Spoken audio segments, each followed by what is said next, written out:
আজকের আলোচনার বিষয়টি হলো রাহুকে নিয়ে। বর্তমানে কলিযুগে রাহু ছাড়া কিছু নেই। রাহু আপনাকে উচ্চ পর্যায়ে নিতে পারে, আবার সেই রাহু আপনাকে নিচুস্থ করতে পারে। তাহলে 12টা ঘর আছে, মেষ থেকে মিন পর্যন্ত 12টা ঘর আছে, মানে 12টা লগ্ন, এবং মেষ থেকে মিন পর্যন্ত 12টা রাশি আছে।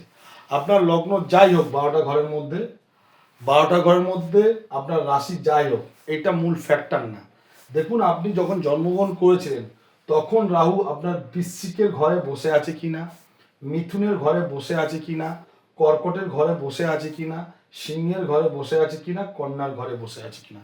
এই 1 2 3 4 5 5টা ঘরের রাহু আপনার জন্মছকে যদি থাকে, তাহলে আপনি 42 বছর, 47 বছর, 48 বছরের মধ্যে প্রচুর কিছু করে নিতে পারবেন, প্রচুর কিছু করে নিতে পারবেন, এবং আপনার ভাগ্যোদয় ফিরে যাবে। কিন্তু এই রাহুর নক্ষত্র হলো আদ্রা, সাতি আর শতবিশা, আর রাহুর সংখ্যা হলো 8, 41 আর 42। ঠিক আছে, দেখুন আপনার জন্মছকে যদি এখানে থাকে তো খুব ভালো অবস্থায়।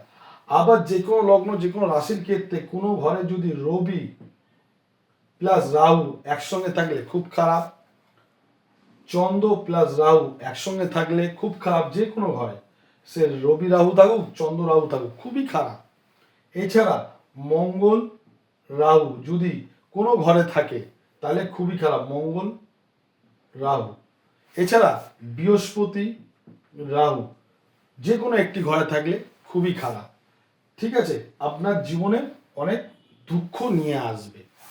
এছাড়া যদি আপনার লগ্ন বা রাশি যাই হোক 12টা ঘরের মধ্যে যদি বুধের সঙ্গে রাহু অবস্থান করে যে কোনো ঘরে, বা শনির সাথে রাহু অবস্থান করে যে কোনো ঘরে, বা শুক্রের সঙ্গে রাহু অবস্থান করে যে কোনো ঘরের মধ্যে, তাহলে আপনি শেয়ার মার্কেটে বিশাল লিডার হতে পারবেন।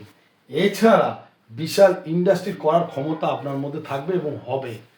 ঠিক আছে, যদি এই রাহু খারাপ অবস্থায় থাকে তাহলে আপনি দালালি, চোর, গুন্ডা, বদমাস, বেশ্যাবৃত্তি করে জীবন কাটাবেন, বা তার চেয়েও নিম্নতম কাজ আপনি করে থাকবেন, এই রাহুই করে থাকবে। ঠিক আছে, একটা জিনিস জানবেন, আপনার জন্মছকে যে কোনো ঘরে যদি রাহু চন্দ্র একসঙ্গে বসে থাকে তাহলে ছেলে হোক বা মেয়ে হোক অপারেশন যোগ অবশ্যই থাকবে, অপারেশন হবে। তাছাড়া রাহু সপ্তমে 1 2 3 4 5 6 7, যদি সপ্তমে চন্দ্র থাকে আর এখানে যদি রাহু থাকে, মানে সপ্তম, মানে রাহু যদি এখানে থাকে, চন্দ্র যদি এখানে থাকে, দৃষ্টি বিনিময় করলেও ছেলে হোক মেয়ে হোক আপনাদের অপারেশন যোগ অবশ্যই হবে। ঠিক আছে, রাহু উচ্চ ঘর হলো মিথুনের ঘর, রাহুর নিম্ন ঘর হলো, নিচুস্থ ঘর হলো ধনুর ঘর। কিন্তু কিছু কিছু বিচারের ক্ষেত্রে বৃশ্চিকের ঘরকেও নিচুস্থ ধরা হয়। তাহলে জন্মছকে আপনার দেখুন, যখন আপনি জন্মগ্রহণ করেছেন রাহু এইসব ঘরে আছে কি না, বা রাহু রবির সাথে, মঙ্গলের সাথে, বৃহস্পতির সাথে, ঠিক আছে, চন্দ্রের সাথে আছে কি না, তাহলে থাকলে খারাপ। আবার রাহু দেখুন রবি বুধ, রবি বুধ রাহু, শনি রাহু আর শুক্র রাহু আছে কিনা দেখুন। তাহলে এই জন্মছকের উপরে নির্ভর করছে আপনার রাহু আপনাকে কতটা দিতে পারে, আবার আপনাকে কতটা নামাতে পারে। ভিডিওটি ভালো লাগলে একটা লাইক, একটা শেয়ার করবেন। আর আপনাদের যদি কোনো কিছু প্রশ্ন জানার থাকে অবশ্যই করবেন, নিশ্চয়ই আমি সে সম্বন্ধে আলোচনা করব। নমস্কার, শুভরাত্রি।